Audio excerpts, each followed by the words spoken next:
Hey everyone, I haven't vlogged in a while about where I am in terms of surgery. I'm going to have a hysterectomy because I have fibroids.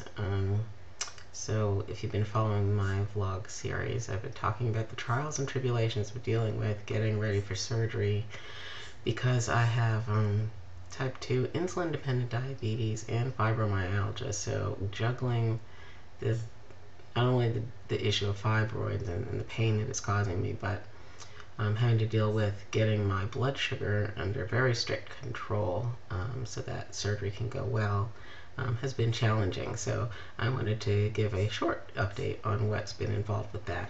So seeing my endocrinologist, having to keep my sugars under tight control means one thing: testing very often. So I have my little device that I carry with me, my little AccuCheck, and I am testing about 6-7 times a day. That usually just involves a finger stick and a small amount of blood on the meter, and it records it, and I write it on a log that I actually share as a Google Doc with my endo so she can check it. The other thing that I have to do every day is I was trying to keep count of how many needles I have to shoot up with a day. In the morning, I have to take Lantus, which is a long-acting insulin, an injectable that I have to take twice a day. Unfortunately, and I wonder why this is, I have to take Lantus with a regular standard disposable needle. So I just have to shoot it up and then inject it into me, and then cap this and keep it as medical waste that I carry around until I can find a safe way of disposing it, which is bringing it home and putting it in like a bleach bottle or something that's in kind of triple. So that's one shot in the morning. Once I am ready to eat something for breakfast, I have to take this. This is Humalog. This is a pen, and you have to put this little needle on it like this, and screw it on, and then measure out how much I want to take. At this point, I'm taking about 20 units with every meal. That's not so bad. Actually, the reason that I'm only taking that much per meal is because of the drug that I shared with folks who watched my last vlog. This is Victoza. It was approved in 2009. It causes thyroid cancer in rats. So who knows what it's going to do to me. But anyway, what it does do successfully is make my pancreas make more insulin than I can use. I'm very insulin resistant because I also have polycystic ovary syndrome. So I have a various constellation of issues, metabolism issues, that are making all of this very difficult to manage. So anytime I have surgery, the surgeon wants you to have your sugars under tight control. So my goal was to go from an 11.5 glycohemoglobin, which measures about 3 months worth of your blood sugar tests, down to what she wanted was a 7 to 8. That's a really steep drop that I would have to do in control. And over the last 3 weeks, I have successfully done it. So that's why I'm saying thumbs up. I'm going to be able to have my surgery on Monday.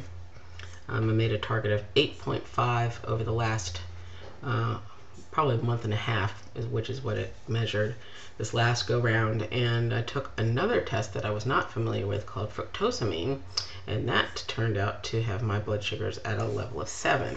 Now, how I got there has been a nightmare. Like I said, I'm taking 1, 2, 3, so I could take up to 8-9 needles a day. Plus, I've been experiencing lots of low blood sugar episodes, which means I have to carry things like Starburst or Sweetarts with me all the time because I never know when I'm going to crash. I've had low blood sugars as low as 58, 52. I mean, people pass out at 40. So I've been lucky that I have not been caught in a situation where I've been in danger, though it has been close at times. I've had episodes in the middle of the night. So this has not been fun getting to this point. I don't know what my regimen will be like after surgery. The doctor's really pleased with these results, but I don't know how I can live with this level of testing and needle taking, my abdomen is completely black and blue, which is where I normally give myself injections. So if I have laparoscopic surgery to remove my uterus, that means they're going to cut 3 holes in my abdomen. So I won't be able to give myself insulin there. I'm going to have to start going to other places that are much more painful, like the backs of my arms or my thighs. This is going to be, I'm going to be a human pincushion for sure. But this is the price you pay for good control and being healthy. So anyway, sorry for the long explanation, but that sort of catches you up to date. So when I got the good news that my blood glucose numbers were giving me a thumbs up for surgery, I'm actually happy. Nobody looks forward to surgery, but in this case, I have been going through my last menstrual cycle, which has been heinous because not only has it always been heinous for the last 6 months, but I was traveling to my sister-in-law's wedding. So being on the road and in that much pain was no fun whatsoever. But I'm home. I'm also trying to wrap up things at work because I'll be off for a month. Well, through the most of the month of December. And I definitely won't be thinking about work during that time. But will I be able to keep up with email? I don't know how much blogging I'll get done, but I'm very thankful to have very good fellow baristas who are going to pick up the slack for me. And they have been actually since I've been slowing down because of pain and being sick. So I'm looking forward to a better new year, and I hope that everyone else has a great new year. My brother, sister-in-law, and my little nephew, Mr. E, are coming this weekend to celebrate Thanksgiving with me early, since I'll be out of commission next week. And I'm looking forward to having a good time. We've got beef brisket sitting in the freezer that we're going to have, and I'm trying to figure out what sides we want to have with it. But anyway, I'll eat what I can, which is pretty limited, but keeping those carbs low. But I'll have my last meal on Saturday, and Sunday will probably be a pretty light day because I won't be able to eat anything after midnight since surgery's on Monday. But anyway, so that's it. I know it was a longish vlog, but it's been a strange trip getting to this place. I should be feeling healthy because my blood sugar is under very tight control, but man, this thing's got to come out.